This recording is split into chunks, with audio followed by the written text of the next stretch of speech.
going to go ahead and get started. I am Molly Corbett with Molly Corbett Photography, and I'm very happy to introduce to you our panelists this afternoon. First, we have Michelle Cavanaugh from the Chamber, Bossier Chamber. Correct. And we have Lampton Enoch from Moonbot Studios. Right. Good to have you with us. Angie White from North Louisiana Economic Partnership.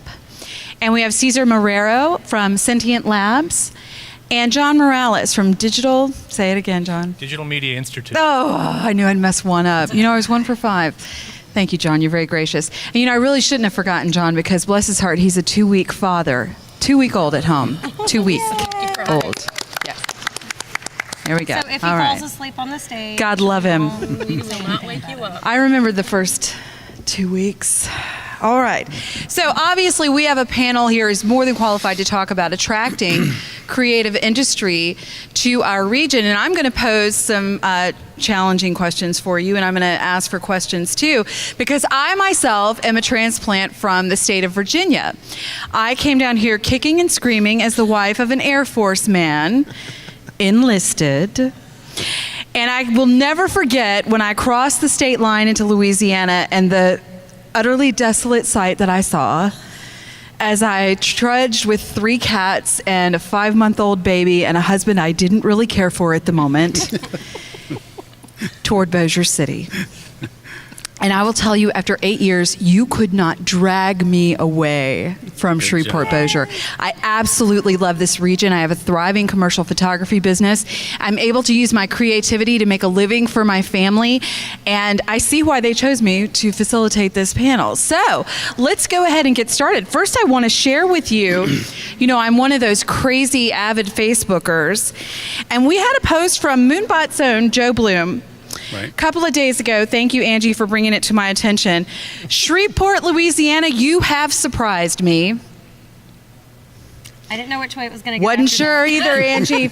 Wasn't sure either. I kept reading. I'm like, oh, God, another negative Shreveport post. A place where people stand up and make a difference through art. What an incredible advertisement for us. I'm not going to read the whole thing, but if you know Joe, or if you don't, friend request him and go read this. It's fantastic. Through music, a place where Jack White demands to play and thus recalls our history. Who saw that concert? Amazing! Okay, a place that brings Wayne White, phenomenal artist, not once but twice, for 2 memorable events, a place where brilliant bands emerge from elsewhere and here and play many times in many venues. I mean, he goes on and on and on. Films made and made again, amateurs and professionals collaborating together. A place where storytelling events like All Y'all, which we all just celebrated and enjoyed just a few short days ago, can emerge and have support from friends and fans, allowing it to grow to its full potential. I know from personal experience at All Y'all, there was a lot of love in that room that night, and we have someone sitting with us right now who presented a storytelling event that night, Robin Williams. Thank you, Robin, for sharing. I know it. Who is that? Who is that? Okay, so how do we attract creative industry to Shreveport? Who wants to bite off the apple first? It's a good segue, I think, about the arts. I think supporting the arts is really key to obviously attracting the creative class, but a city that supports the arts. And Shreveport really does do that well. I will say that's one of the things that Shreveport does, Shreveport Bossier, I should say, sorry, yes, does extremely well, is supporting the arts, and that's important. Absolutely. And I think that across both sides of the river, we see a lot of turnout in support of the arts. So businesses are supporting the arts, patrons are supporting the arts, and everyone's showing up. And even today, this room was full of kids from area schools. So we're teaching them at a young age how important it is to support it. Michelle, from your perspective with the Chamber, I know the Chamber is usually the first doorway that we walk through when we come to a new area as a business and want to get acclimated. Talk to us a little bit about your experience with attracting creative industry to the region. Okay, well, I'm going to start with a little bit of my background. I moved here from Virginia also, just 2 years ago. So I have been around the United States at different communities and worked at chambers in a lot of those communities. And I got to tell you, Bossier's chamber is top notch compared to a lot of those other larger chambers throughout the country that I've been at. Bossier just does it right. Bossier Shreveport, we reach out. They're working with different partners in the community. There's not those it's just a partnership with everyone, and that's really what makes it successful for those people looking inside to the region. So, absolutely. I want to talk to these guys over here, Caesar and John, and I'll let either one of you pipe up first. In the room we've been seeing all kinds of really cool technology that I even propelled me to ask, when is this going to be on the shelf at Best Buy so I can go get one for my kiddo? Christmas is a-coming. But with that type of industry, who would have ever thought we'd be doing that in Shreveport? How do we attract more of that kind of industry to this area? Are they coming for training here? Speak to that if you would. Well, I hope they're training here in the area. I personally, for those of you who don't know, I'm CEO of Sentient Labs, a fairly new company, not even 4 months old. We do software development and graphic design, so it's kind of two different areas. Training, we have the schools, we have the colleges to do that, and what I love about today is the fact that the middle schools are in here, and the interest that they have about creating things, the creativity. The MakerBots that we have, those 3D printers, I think... is it Best Buy or one of those? They have an actual where you can start putting stuff out there, so anybody can start printing this stuff. The cost of those machines are going down dramatically. The cost of learning how to use it is extremely low. Access to a computer, you can download the schematics for a 3D image and print it out. The creativity industry is going to be incredible the way it's going to change. So to answer your question about the training.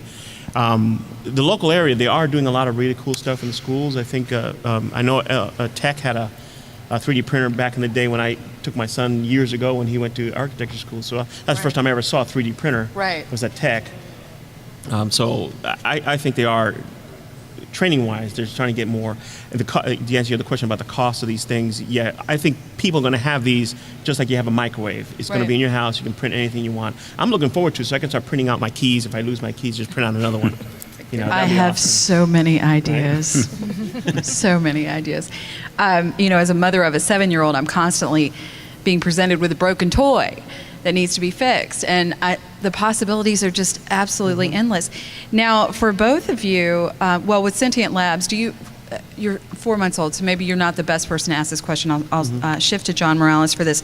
With Digital Media Institute, does having schools like Tech nearby help in your recruiting process? How do you recruit students for your institute? Well, first of all, let me give you a little bit of the history of my journey here in Shreveport. I'm originally from the New York area, and I came here about 6 years ago to found the 4-year program at LSUS, where I worked for about 5.5 years. And while I was there, we did some fantastic things early on with 3D printing with the guys at Moonbot. We did the books for More, Less, More, and a bunch of other really, really interesting projects. Our students got access to that technology. We saw a great group of people here in the community that wanted access to the knowledge base that is digital media, and it has a very broad base. It's people that want to get involved at the high school level. So we developed a summer camp. We have people wanted to get involved at the 4-year level. So we had the 4-year content program. But while I was there, we realized that we wanted to have a faster route for people who maybe already had some education, or they had education in another area and wanted to shift gears. So we developed this 1-year intensive model program that's very unique in our region. And we basically piloted that for the first year at LSUS, and we've now transitioned that program to a standalone institute, and we were granted our Board of Regents license about a month ago. Wow. And we now have a standalone school in the same building as Moonbot Studios is in, and we've got some great neighbors, Moonbot and Blade and Blue Arcs as well in the building, and we've got some great partnerships with all those folks. But one of the cool things about this option is I can take anyone. I can take someone who's got a high school diploma. I can take someone who's got a PhD. It doesn't really matter. Or no college or some college. And I can train them very intensively, a little bit like the military does, select, train intensively, and give a capstone experience. And that's what we do with the DMI. Okay, with that's amazing, and congratulations, by the way. How do we keep them in the region once they're done with your program? Well, one of the other really interesting things that we saw in this first year of the DMC program at LSUS was we thought that we were driving a workforce-only output. And what we found when we talked to the students themselves is actually they had 3 specific things they wanted to do. Of course, you had the traditional, I want to get a job. A lot of them wanted to come work for Lambton. You have the folks that wanted to enhance skills, which are folks that are in the community. We've had some great impact, particularly with Casey Habbick at Caddo Career, and then you've got folks who want to be entrepreneurial. Right, and we have some great facilities here in the community, like Cohab and some of the other incubators that are around. So we really need to grow this entire community of offerings for all the kinds of people that want to be involved in digital media, not just the ones that want to get training and go to work for someone. We got folks like Caesar here who want to work for themselves, or Lampton who lifted a company on his own with his partners, and like we're doing DMI as a startup as well, and the folks at Twin Engine Labs. So a lot of these things have been lifted out of the earth here by people who want to grow a company here, and we have to support that. We have to support the folks that want to bring companies here that are transplants or economic development activities that pull people in from outside. That's important to support that with a labor force. But we have to take stock in the fact that this kind of training is going to proliferate, because technology as a cultural force does 2 things. It makes things less expensive, like our 3D printers, right, and more accessible, like digital media outlets we have in our pockets today. Yeah. So it's going to keep growing. It's going to keep proliferating and getting deeper and deeper into the world we live in. My daughter's world that she's been born into is one that's always had an iPhone. And one that's always had 3D printing, and my world wasn't that. Right, good point. And I think too, with the nod to the arts, once they come to this area and they get involved, if we can somehow get them to poke their heads out and look around from their studies, they will find that we have a symphony, that we have River City Repertory Theater, that we have art galleries, we have Shreveport Regional Arts Council, obviously we have Bossier Arts Council, very active in the community, lots of cool things for them to do. I got my kid out of school today because I didn't want him to miss this, and I wasn't going to be able to bring him tomorrow.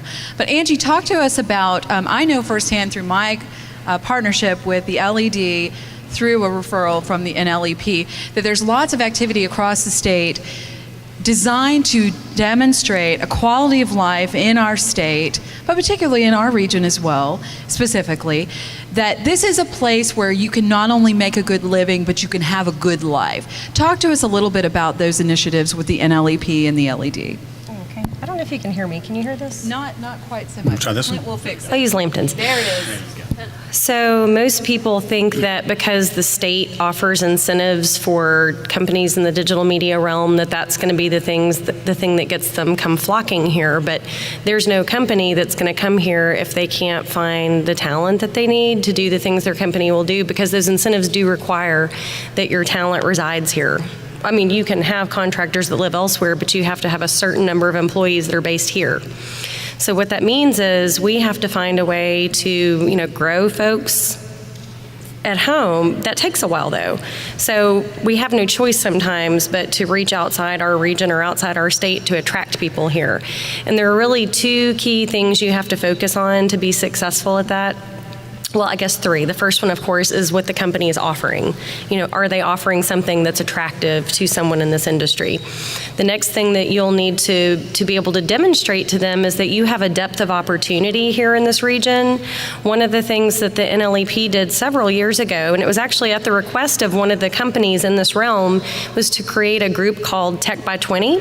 And it's a networking group of companies who hire people with these similar skill sets, software developers or people who can design websites and just, lots of creative talent, so that if they were trying to recruit someone from wherever, just pick a place, that person's thinking to themselves, is it worth it to uproot myself, my family, potentially, to move to a place? What if this job doesn't work out? Do we have to pick up and move again, or are there going to be other opportunities for me there? And so that was really the whole reason why we created Tech by 20, was to be able to show that there are numerous companies in the area, and they're not always the obvious ones. Willis Knighton Health System is a member of Tech by 20 because they need a lot of IT workers to keep all those hospital systems connected to each other.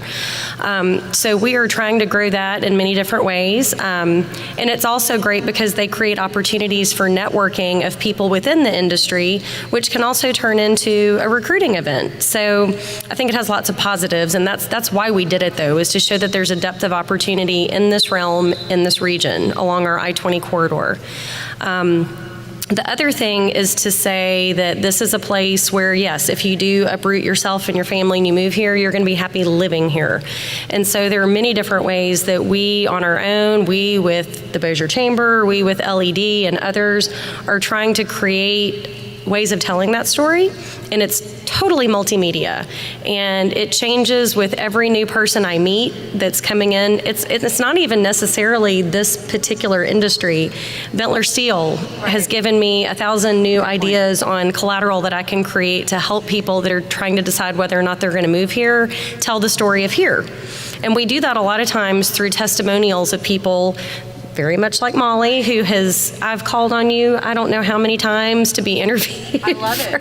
I love to tell that story. Yeah.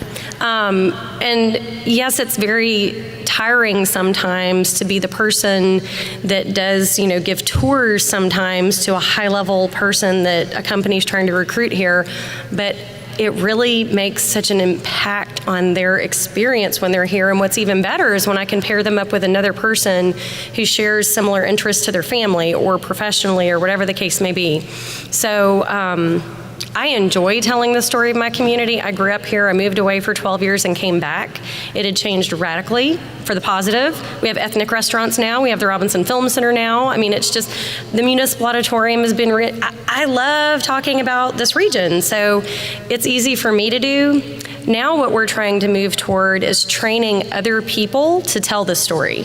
So that's kind of the next step that we're taking, and we are doing this in partnership with LED to develop the content, the appropriate and correct content, so that you're talking about K-12 schools factually and not just based on perception, that you really know the information, and then using kind of this army of people who are very knowledgeable about the area to work with those who are coming to explore whether or not they want to come here.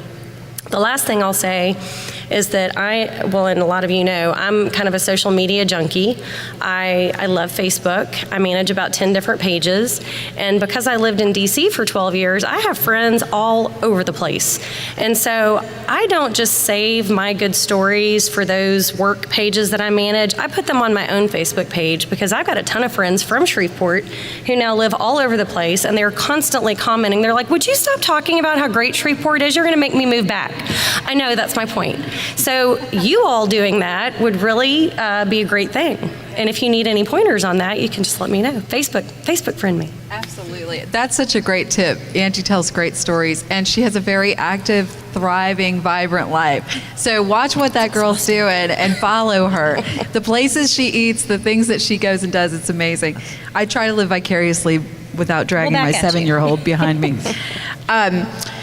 Lambton, I'd like to turn to you because it just seems like all and giggles to work at Moonbot Studios. I can't help myself. It is an amazing place with amazing people.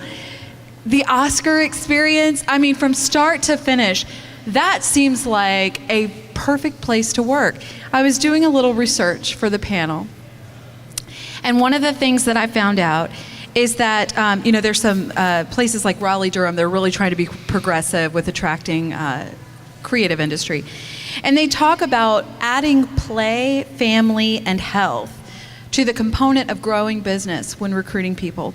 How is it different for Moonbot in terms of recruiting, hiring, retaining, and training creatives that come and work for you? How is it different? What's different? What magic pill are you guys taking over there to get those people? The people like Joe Bloom who go on Facebook and sing the praises of an unexpected place. Right.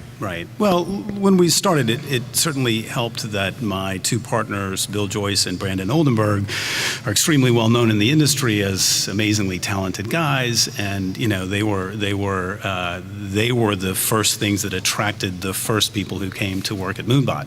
The chance to work with those two guys was pretty phenomenal, and I think since that point, we've done some projects that have generated more excitement and attracted more people, and so it does sort of feed on itself. I honestly thought when we started this company, it was going to be the hardest part of the company was attracting talent. It actually has not necessarily been the case. We've been able to get some amazingly talented people to come and work for us. I think it helps. I know this doesn't really apply to what we're talking about right now. It does help in a way that we're kind of a small studio.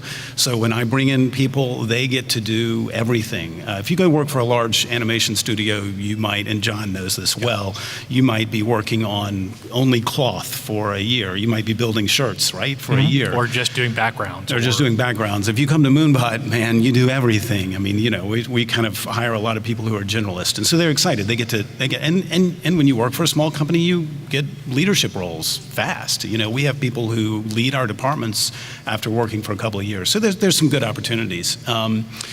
Shreveport is I think when people get here, generally they find the quality of life is what they would be looking for in any city. As I say, we support the arts. You know, tolerance is always an important thing. I hate to use that word tolerance because it sounds like you're just tolerating. I mean, you know, I want people to welcome diversity. It's acceptance and welcoming of diversity. And, you know, Shreveport passed the Be Fair ordinance this year. I think that was a big deal. I think that really helped. These are important things for attracting creative class. Great quality of life, good schools. It's a great place to raise kids. So there are good selling points to attract people here. There's no doubt. So it's not, like I say, I thought that was going to be one of our bigger challenges, but it didn't end up being that way. Can I follow up on that? Please do. point? Thank you.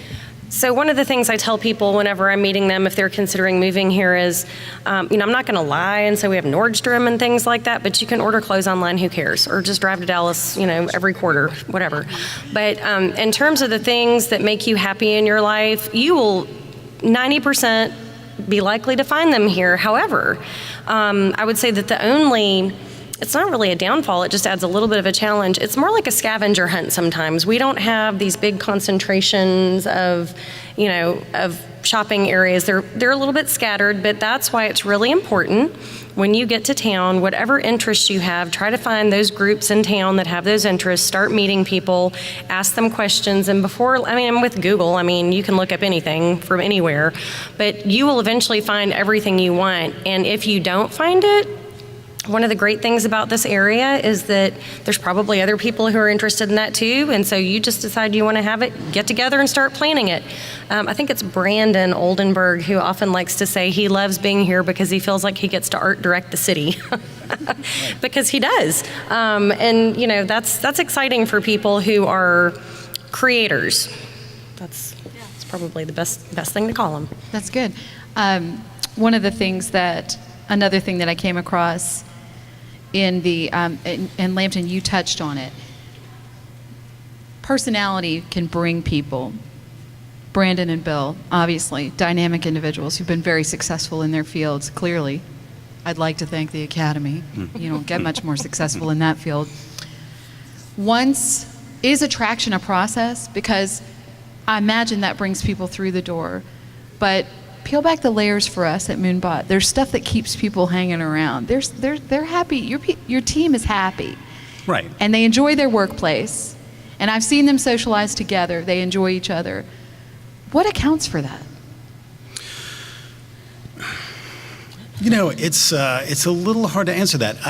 Because they're a diverse group, like any group. And maybe that's the point. Yeah, and I think for some of them, again, the ones who probably came here maybe with a spouse and a child, knowing that this is a really look. You can live in Los Angeles and New York and do what we do, right?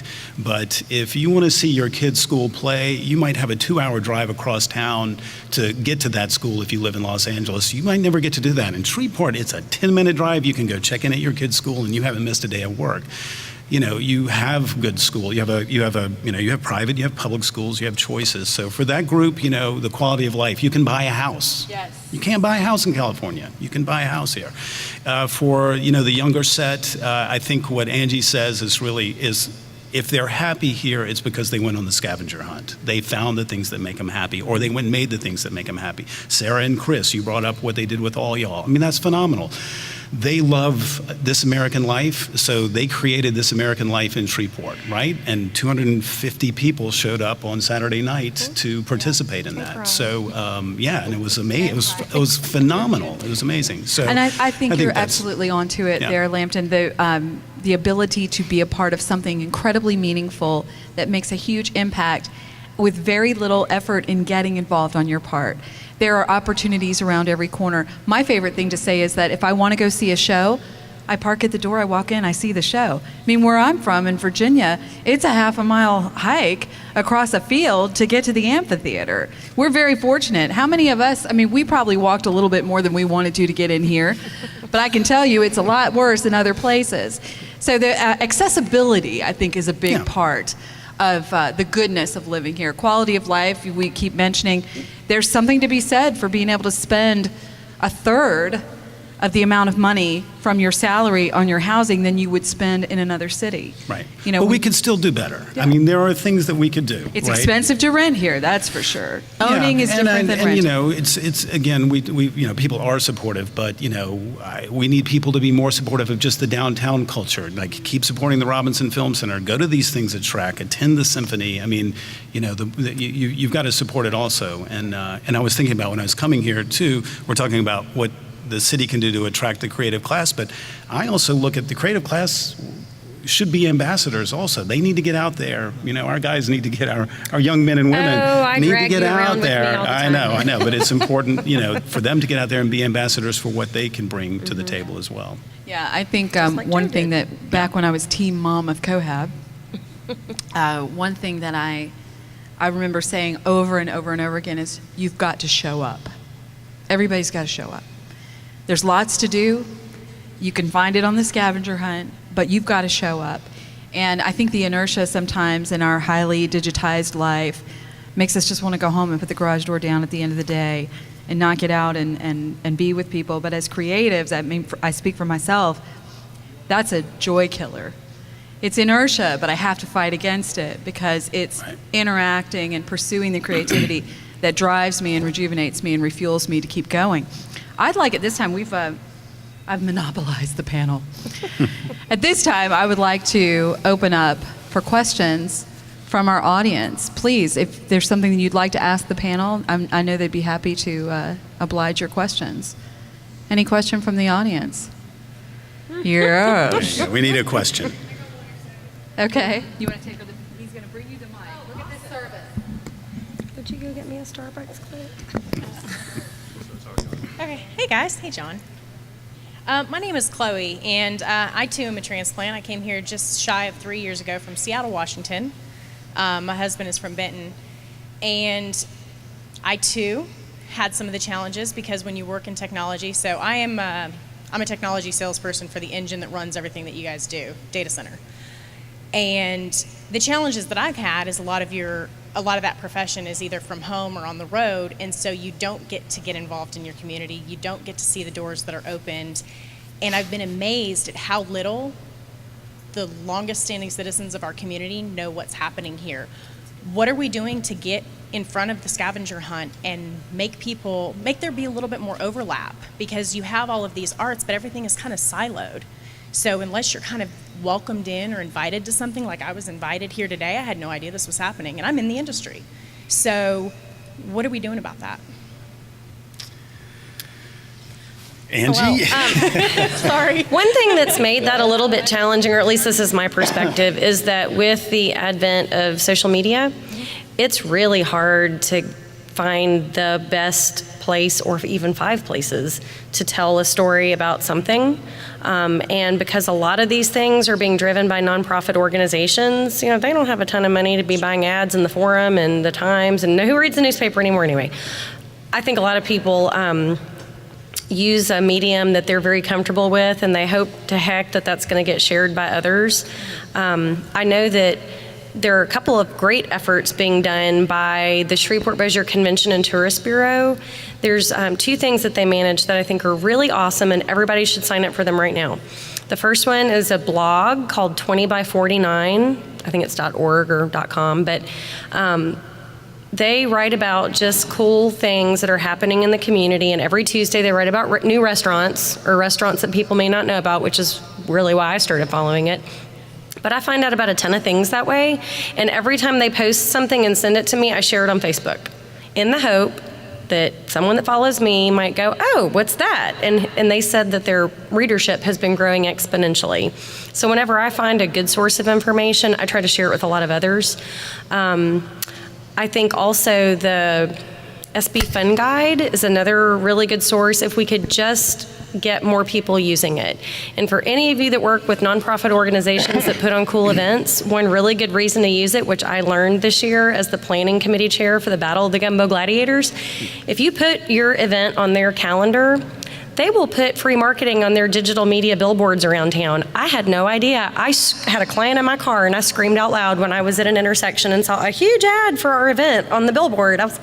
So people need to, I think, be a little bit more thoughtful about using some of the resources that we have out there that are free and that are very professionally done. But boy, do I share your feeling about people who are lifetime Shreveporters who think they know everything about this community and they have nothing good to say about it. And I just stare at them in awe, and it makes me want to handcuff them to my wrist and have them come around with me just for a week, because I think they'd see a very different Shreveport. And honestly, I don't want them scaring people away, so they should just keep it to themselves if they don't have anything nice to say, because I disagree with them. Anyway, that's my perspective.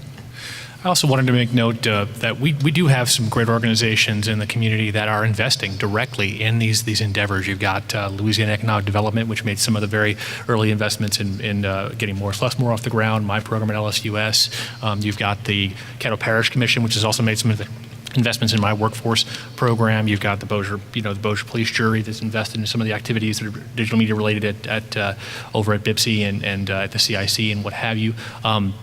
The Biomedical Research Foundation, of which I'm, full disclosure, an employee now, has also made some big investments and is growing some fantastic things in the ecosystem around where we're located in the building where Moonbot, myself, and Blade Studios are. Is a really fantastic environment to be in. It's to borrow an Angie Whiteism, which I used in Baton Rouge just Monday. It's frothy over there at AirTech One, and it's one of Angie's terms. And I think it's important to know that there is a momentum that is swelling here from, when I got here 6 years ago, there was the beginnings of it, and I could see it and I could feel it. But the people that have come here from outside have really put the effort out there. But the locals have invested with us. They've put their money where their mouth is, and it's very true. And in a lot of cases, we don't give them enough credit for that. It's true. For every person who doesn't know what's going on, there are businessmen and women and philanthropic groups who really put themselves forward. I mean, that's one of the first things I noticed moving here is this community welcomes your involvement. I mean, I felt that from the beginning, and it's hard to find. I've lived in a lot of places, LA, San Francisco, New Orleans. I don't think I ever felt in a community the way I felt here of people wanting me to be involved and asking me to be involved or telling me. Sylvia Goodman or, Waynette Ballinger or something like that. It's like, oh, you need to do this. I'm like, yes, ma'am. But, this community is very good at that. And it's a good point, John. And there are a lot of people in this community who have been really supportive. And you're so right. From 6 years ago, I mean, I landed here 9 years ago after Katrina. And, I mean, Robinson Film Center, LA Film Prize, all y'all, I mean, you guys, just the Millennium, list of, and you're getting your Whole Foods in 10 months, right? That's the first thing I heard when I got here 9 years ago. There's no Whole Foods. And as somebody from the New York area, I can't wait for that $80 bar of soap. Yeah, right, exactly, right. We're all going to be a lot poorer, but we're going to have Whole Foods. The other thing that I'll add to that, and I'm actually going to speak for someone who's not here, but I've heard Keith Hansen, who's the CEO of Twin Engine Labs, say several times, if we had started our company out in LA, Silicon Valley, wherever the case may be, everyone else in our industry would be fighting to watch us fail. They would be sitting around biding their time waiting for us to fail, whereas here, everyone is so excited to see us succeed and does what they can to help us succeed. And I think one really good example of that, it wasn't financial assistance, but when Moonbot won the Oscar for Morris Lesmore, the entire city of downtown Shreveport shut down to have a ticker tape parade for them. It was so awesome. That doesn't happen everywhere. It doesn't happen everywhere. Anywhere. Yeah. Right. Caesar, Your company is 4 months old. Why Shreveport? Why did you start your company here? Wow. Give you a quick background about myself. I'm retired military, 23 years in the Air Force. I'm a software engineer by trade. I retired in Germany, and the first thing my wife and I were thinking about is where do we go from here? And I could tell you we didn't think about any other place but Shreveport Bossier. We've been to other bases. Why is that? You know what? Everybody talks about the cost of living and the friendliness and stuff, and it's, in my opinion, it's one of the safer cities, safer areas compared to other locations. Education system, you know, my kids went to school here and they went to college here. So this is home for us. You know, we feel so much comfortable here than any other place that we've been to. We've been to, I don't want to name places, but Omaha, Nebraska. I'll never go back there, I'll tell you that right now. Name one place. Deciding to come here, we saw the potential of this area. I mean, it is a growing area. Now, opposed to the arts, the creative side of this area, I'm on the tech side. You know, we also do creative. We both have the arts and technology. I see things a little bit differently when it comes to technology, because trying to retain talent here is a really big challenge for us. We have other cities that a lot of our graduates from the schools here would rather go to Houston, Austin, Dallas, Atlanta. So we have, on the technology side, we have a big challenge. Me being here, I'm trying to spread the word out, trying to make it better for the technology people to stay in the area. For the same reasons we're using it for the arts, you know, the community, the cost of living. I mean, the cost of living here is incredible compared to other places, you know. I had relatives come visit us, and when they come to my house, you know, I live in South Bossier, and look at my house, it's, oh my God, you can afford a house? And yeah, this is cheaper. And this is like $1 million house where I'm from, type of thing, you know. So, you know, cost of living is incredible here.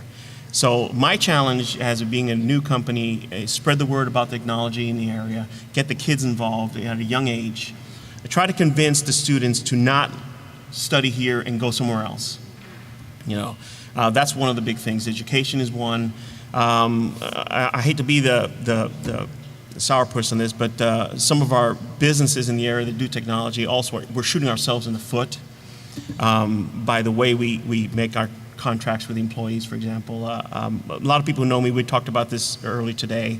One of my pet peeves is there's a tendency to write a non-compete disclosure on your contracts, and that is basically shooting ourselves in the foot, because let's say an employee is working for X company and it doesn't work out. Well, they have in their contract said, well, you can't compete, you can't work for another company similar to this for 2 to 4 years. So what are you going to do as an IT guy? So, well, I can't go over here and work with this company. So what do? They go to Dallas. So I already know personally of 2 people that I've known from this area that are gone because of these clauses in the contract. So the businesses have to do something about not having that clause in your contracts. And you know, if they're doing it to protect their intellectual property, there's a lot of ways to do that other than making the employees side. We want to keep them here, okay? So like I said, businesses are shooting ourselves. We need to do a better job of keeping the talent here. Training the kids, high school, getting internships for high school kids like they do with the AIM students that go to BIPSI. They take AP classes while they're still in high school. Why can't we do the same for technology? Get the kids involved in an early age, get them interns into technology. It's a great point, Caesar, and I want to stay on that for a minute because that non-compete thing, I understand companies. I have a company myself. I understand the fearfulness of losing good talent that's going to take their great ideas with them or take your ideas or worse, your client list with them. But in my research, everything I hear in those inspiring, success-oriented books that you can read, if you invest in the talent, in more than just their growth in your business, then there's a sense of belonging and attachment to that industry, to that company in the industry, that makes them less likely to go, if they're happy where they are, if they're fulfilled, if all those points in their lives with their families, their health, their ability to find fun things to do where they are, if all those things are covered, they're less likely to go look. But I do wonder, how do we compete? You know, Dallas is only 3 hours away. How do we compete? I mean, if we're dealing with someone who's looking just for more money, how are we going to retain those people in our market as opposed to the Dallas market? But I worked in the Dallas market for a period of time. Actually, it's one of the last places I worked before coming to Louisiana. And I will tell you, the quality of life in Dallas versus real earned wages in my industry was not really very good. It was similar to what I experienced in other large metros like New York and Toronto. I lived in a relatively small place, and I spent a great deal of the money I earned on paying for where I lived. And in the industry that I came out of, I spent 15 years in feature visual effects and feature animation. You spend a lot of time at your job. The hours are long, and you don't have, when you're immersed in a large project, you don't have a lot of extraneous time to spend. I didn't really get to see a lot of Dallas while I was working. I saw some before I started the project, and I saw some after, which is not uncommon. But here, the amount of your real earnings that goes into putting a roof over your head is a much different ratio versus some of the other places. I mean, everyone made the point in New Jersey, a house, I've got way more square footage than my sister does, and her and her husband are both attorneys to pay for that house. But the reality is, if somebody wants to live in a huge metropolitan city, that's where they should be. They shouldn't be in Shreveport, right? I mean, if that's the most important thing to you, if it's about where you're going to live or whatever, they shouldn't be here. And something you asked earlier about recruiting, if I've got a young man or woman who has only lived in the New York area and contacts me and says they want to work at Moonbot, and they tell me they've never been below the Mason-Dixon line, I make them fly down here and stay for 4 or 5 days and drive around and see if they're going to like it. Because you can't explain. I can't say, hey, it's a great quality of life, you're going to love it. They got to come kick the tires.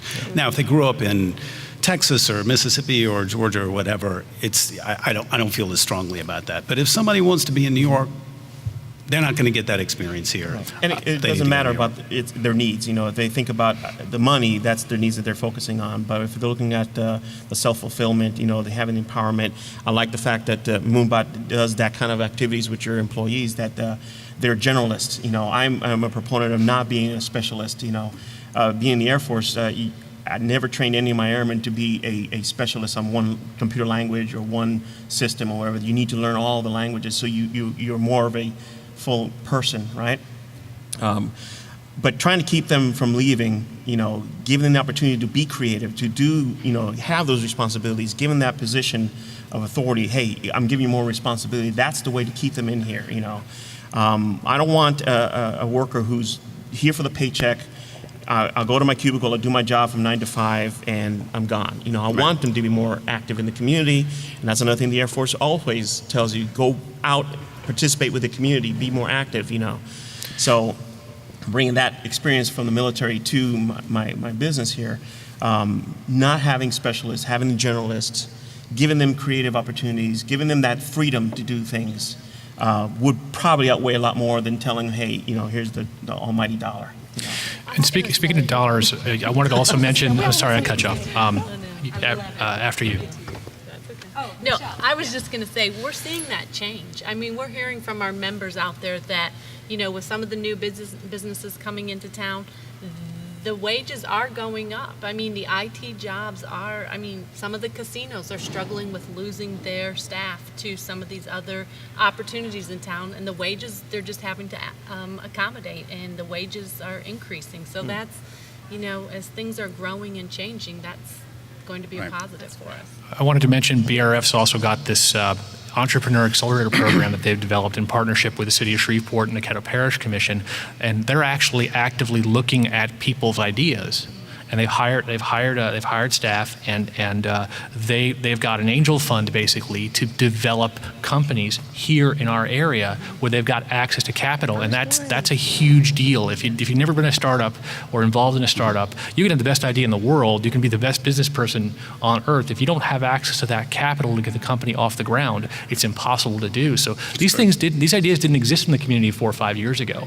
They're happening. There's real dollars being invested by some of the stakeholders locally, and we need to make the public aware of that and get people to support those activities. This is such great input. Thank you all. Any more questions? Did I lose my mic? Any more questions? Yes. Anton Winder, hailing from Shreveport by way of DC. Another DC. Yep. That's just where Thank you all for taking the time to be here today. The great thing I think about the personalities and the skill sets on this panel is that they were for the most part honed elsewhere. And then you brought the maturity that comes with developing your professional prowess in other places here to Shreveport Bossier and allowing this area to leverage all of that wonderful talent and skill. To that point, that also means that you have a very good vision of what other metropolitan areas do with regards to promotion of the area as a destination or as a location for starting a company, or what these other places are doing to attract capital and attract talent. I lived in DC for almost a decade and a half, and between DC, Montgomery County, Maryland, Arlington County, Loudoun County, Fairfax County, Virginia, Northern Virginia suburban area, there are huge budgets at all of the metropolitan levels dedicated to economic development and attracting industry and attracting talent and attracting ultimately capital. And they travel overseas, they go to other parts of the country and do promotion, and it seems to have a really, really great effect as to who decides to come there and how long they decide to stay, because they have support, they have infrastructure that the municipalities provide.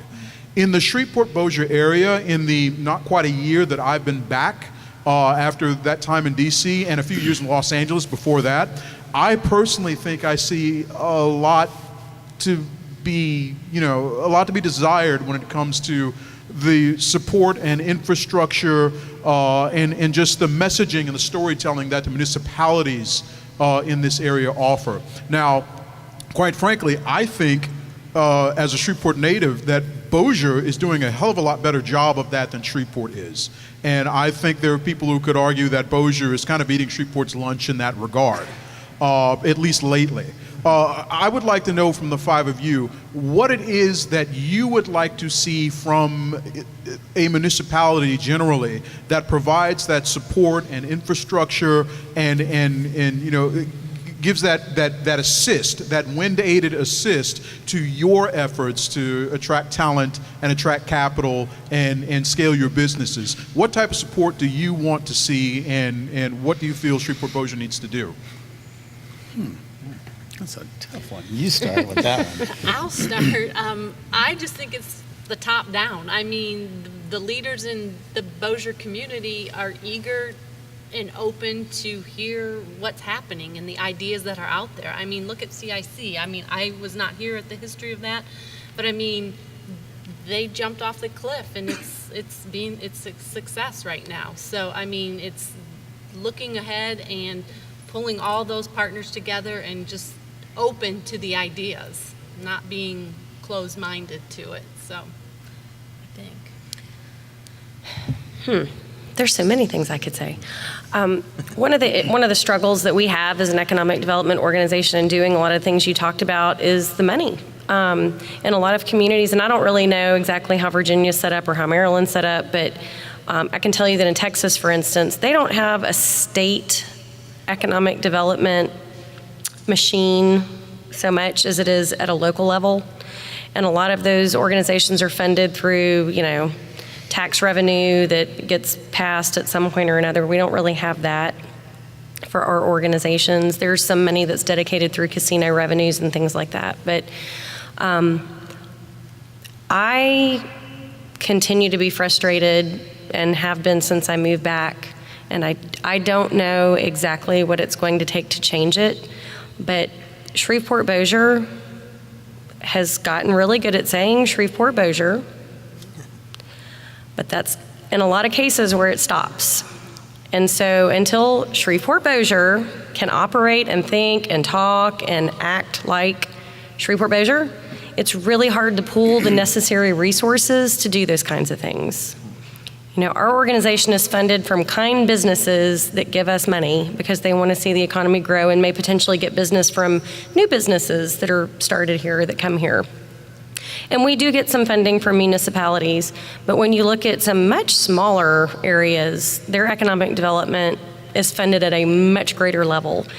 And I think that's because there's so much lack of cooperation, maybe, lack of common vision, lack of shared vision, lack of, and that's a leadership issue. It is. It's a leadership issue. That's my personal opinion. I am not speaking on behalf of the North Louisiana Economic Partnership. I'll just say that. That seems valid. I'm not that qualified to answer that one, I don't think. I'll probably honestly. hear about this from someone at some point after saying it, but.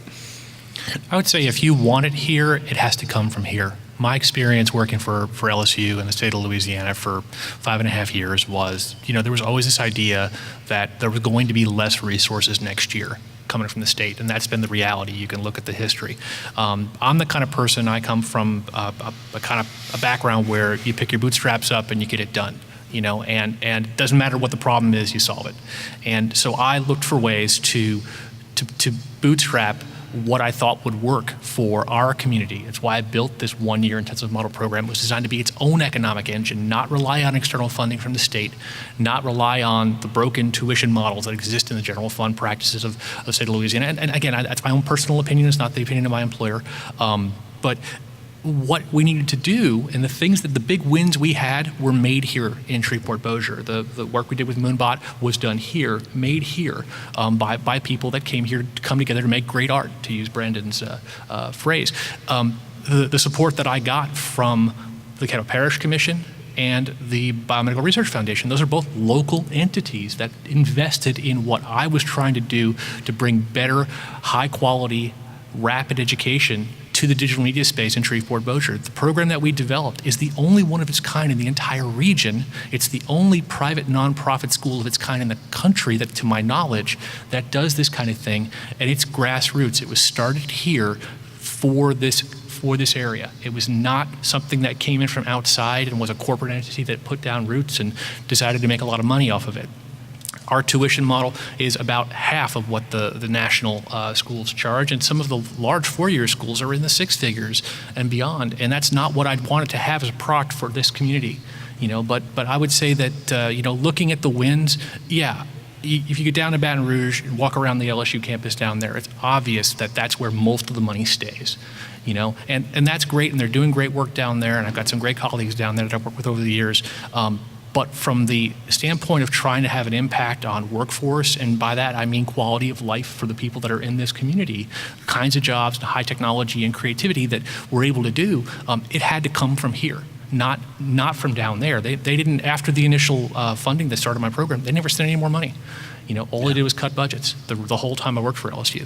And I realized that if I wanted to build it here, the resources had to come from here. So I would tell you to support your local organizations and come up with good ideas and go to them and say, hey, I've got this great idea. I want to build something like Lambton did, like the guys at Twin Engine did, like I did, like Caesar's done. And you will likely find some local support. That's true. That's a good point. I think the one thing I guess I would say, Anton, which I think I'm sort of agreeing with you, maybe not talking about financial aspects so much, is I do think sometimes that Shreveport Bossier lacks an identity that we put out to the world that is positive.